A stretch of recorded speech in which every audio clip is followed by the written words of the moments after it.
Oleander यानी कनेर plant में ज़्यादा से ज़्यादा फ्लावरिंग लेना चाहते हैं तो इसके लिए वीडियो पूरा देखिए। ये एक परमानेंट प्लांट है और इसमें क्या क्या ज़रूरी फर्टिलाइज़र देने हैं अच्छी फ्लावरिंग लेने के लिए। अगर आपके प्लांट में कलियां नहीं आ रहे हैं कनेर के प्लांट में और प्लांट में कोई नई शूट नहीं है, ग्रोथ अच्छी नहीं है, इसके लिए कौन कौन से ज़रूरी फर्टिलाइज़र देने हैं, काम करने हैं, सारा डिटेल्स बताने वाली हूँ। हिबिस्कस, गुड़हल, गुलाब, मोगरा, इन सारे प्लांट में जिस तरह फरवरी महीने में ज़रूरी काम करने पड़ते हैं, फर्टिलाइज़र देना पड़ता है, प्लांट केयर करनी पड़ती है, उस तरह कनेर की भी करनी पड़ती है।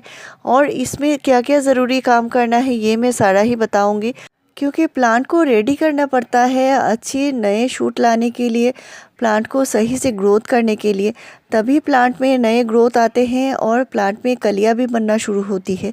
तो इसके लिए सबसे पहले जो काम करना है, पॉट की मिट्टी क्लीन कीजिए, मिट्टी की हल्की गुड़ाई कीजिए। इससे जो हार्ड मिट्टी है वो थोड़ा सॉफ्ट होगी, रूट सही से चलने शुरू होंगे तो प्लांट को न्यूट्रिशन भी अच्छे से मिलने लगेगा।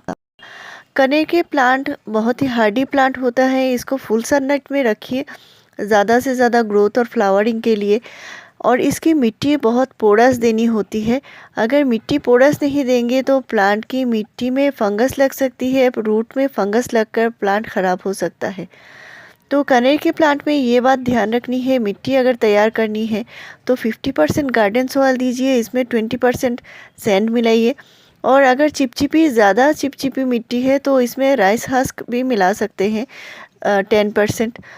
और इसको जब भी पानी देना है मिट्टी ड्राई होने के बाद ही पानी देना है, यानी कभी भी मॉइस्ट मिट्टी में पानी नहीं देना है। और अगर आपके कनेर प्लांट में अच्छी ग्रोथ नहीं है और प्लांट में कोई नए शूट नहीं आ रहे हैं, न्यू ग्रोथ नहीं है, तो इसके लिए आप प्लांट की कटाई छटाई कर सकते हैं। अगर प्लांट पुराना है, आपका प्लांट अगर 6 महीना पुराना है, प्लांट की कोई अच्छी ग्रोथ तो प्लांट की हल्की कटाई छटाई कीजिए, यानी थोड़े थोड़े ट्रिमिंग करनी है। प्लांट की ऊपर की पोर्शन से 3 से 4 इंच तक कटाई कीजिए, काट दीजिए। इससे क्या होगा, प्लांट के नए नए ग्रोथ शुरू होगी। और कटाई से क्या होता है, प्लांट की जो ग्रोथ हार्मोन है वो निकलने लगती है और इससे प्लांट की नए शूट आना शुरू हो जाते हैं। तो इससे मल्टीपल ब्रांचेस होंगी, यानी ज़्यादा से ज़्यादा ब्रांचेस आएंगी तो ज़्यादा से ज़्यादा फ्लावरिंग भी होगी।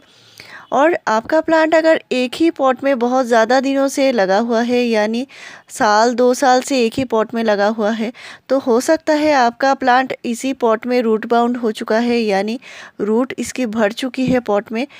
तो आप पॉट चेंज कर सकते हैं, बड़े पॉट में लगा सकते हैं, क्योंकि ये थोड़ा बड़ा पॉट चाहिए इस प्लांट को लगाने के लिए, इसकी ग्रोथ अच्छी होने के लिए। तो इसको आप पॉट चेंज कीजिए, इससे प्लांट की ग्रोथ अच्छी होगी और जो रूट है ये भी फैलने की जगह मिल जाएगी इनको, और इनको न्यूट्रिशन भी अच्छे से मिलने लगेगी। तो ये काम आप कर सकते हैं। साथ में आपको फर्टिलाइज़र के बारे में भी बताऊंगी। और इस प्लांट को आपको जब भी फर्टिलाइज़र देना हो मिट्टी चेक करके ही दीजिए, क्योंकि इस प्लांट में रूट रॉट होने के चांस बहुत ज़्यादा होती है। तो 15 डेज़ में एक बार मिट्टी में फंजीसाइड ज़रूर दे दीजिए और प्लांट के ऊपर भी छिड़क सकते हैं। तो मेरे प्लांट में गुच्छों में फ्लावरिंग हो रही है और इसमें जनवरी महीने से ही फ्लावरिंग हो रही है। तो अच्छी फ्लावरिंग की वजह से मैंने इस प्लांट की कटाई छटाई नहीं किया है, यानी ट्रिमिंग नहीं किया है। आप अभी भी ये प्लांट नर्सरी से लाकर लगा सकते हैं, गर्मी में ये आसानी से नर्सरी में मिल जाती है। और ये जो प्लांट है परमानेंट प्लांट है, तो इसको बहुत ज़्यादा केयर करने की ज़रूरत नहीं है। मैं महीने में एक बार 1 मुट्ठी कंपोस्ट मिट्टी में देती हूँ। साथ में जो लिक्विड फर्टिलाइज़र देती हूँ वो है सरसों की खली। 15 डेज़ के गैप में एक बार सरसों खली का लिक्विड फर्टिलाइज़र बहुत ही पतला करके देती हूँ। और इसमें अभी जो फर्टिलाइज़र देने वाली हूँ मिक्स फर्टिलाइज़र, वो मैं महीने में एक ही बार देती हूँ, क्योंकि इस प्लांट में बहुत ज़्यादा फर्टिलाइज़र की ज़रूरत नहीं पड़ती।